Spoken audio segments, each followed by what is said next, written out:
जी, प्रणाम आइए हम सब अब परम पूज्य गुरु महाराज की बताई हुई साधना को इस समय करेंगे। अगर कोई नए भाई बहन बैठे हो, नए साधक बैठे हो, तो उनके लिए क्रिया बतला दी जा रही है। वैसे अभी जो हमने 3 भजन सुने, अगर वास्तव में देखें तो साधना का सार यही तो है। जहाँ पर साधना समर्थ गुरु से ही शुरू होती है और समर्थ गुरु पर ही समाप्त होती है।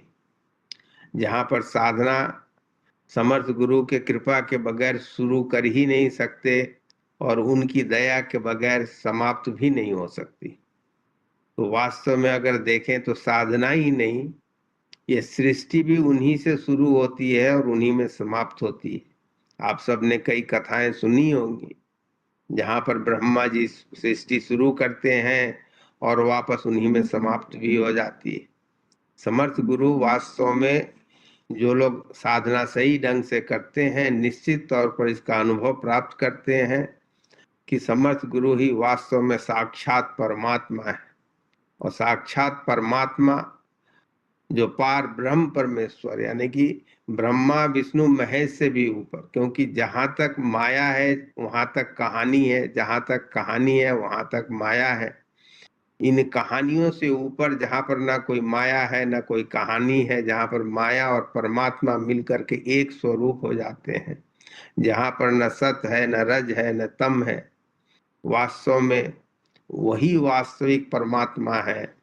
और हमारे समर्थ गुरु वास्तव में जो लोग, जैसे मैंने कहा, साधना करते हैं, निश्चित तौर पर इसका अनुभव प्राप्त कर लेते हैं। कैसे प्राप्त करते हैं? कुछ क्षण अपने जीवन में निश्चित तौर पर ऐसा पाते हैं जहां पर वह खुद भी सतरजतम से परे हो जाते हैं और उसी समय उस समर्थ गुरु को वो समझ पाते हैं। उसी समय उनका दर्शन, चाहे जो भी कह लें, वास्तव में ये तो दर्शन है क्या? हम किसी को अगर सांसारिक आंखों से भी देखते हैं तो देखते कैसे हैं? उसकी छवि हमारे अंतर मन में बनती है। अगर छवि अंतर मन में न बने तो आपके समक्ष कई लोग निकल जाते हैं, आते हैं, चले जाते हैं। आपने शायद कई बार महसूस किया होगा कि उन्हें देखा भी नहीं। तो वास्तव में वह जो छवि की जो अनुभव हम अपने अंतर में प्राप्त करते हैं, वास्तव में वही सांसारिक दर्शन हो, आध्यात्मिक दर्शन हो, परमार्थिक दर्शन हो, वही है। वैसे तो और भी कई तरीके के दर्शन होते हैं जो आप सबने अनुभव किया होगा, जहां पर कई बातें होती हैं। आपने कई कहानियां भी सुनी होंगी, अपने सत्संग की भी और वेद पुराण की भी।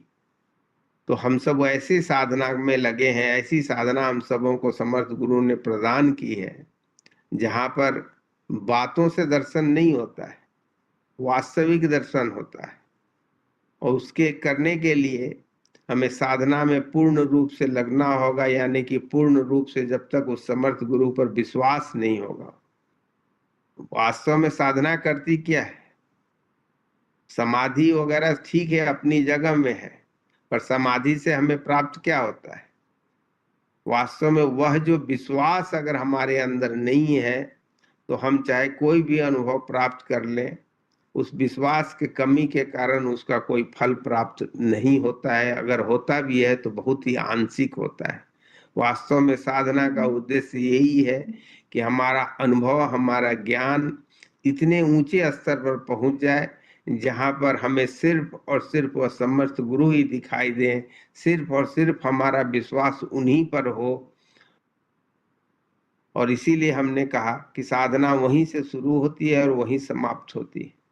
इस साधना को करने के लिए हमें पूर्ण श्रद्धा, प्रेम और विश्वास के साथ बैठना होता है कि हम साक्षात परमात्मा के समक्ष बैठे हैं। संत मत में, जैसा मैंने कहा, ही समर्थ गुरु ही साक्षात परमात्मा होते हैं और उसी का अनुभव प्राप्त करना है। इस साधन को करने के लिए हम सब एक ऐसे सुखद आसन में बैठते हैं जिसमें जहां तक हो सके बगैर हिले डुले करीब 35 मिनट तक बैठे रह सकें।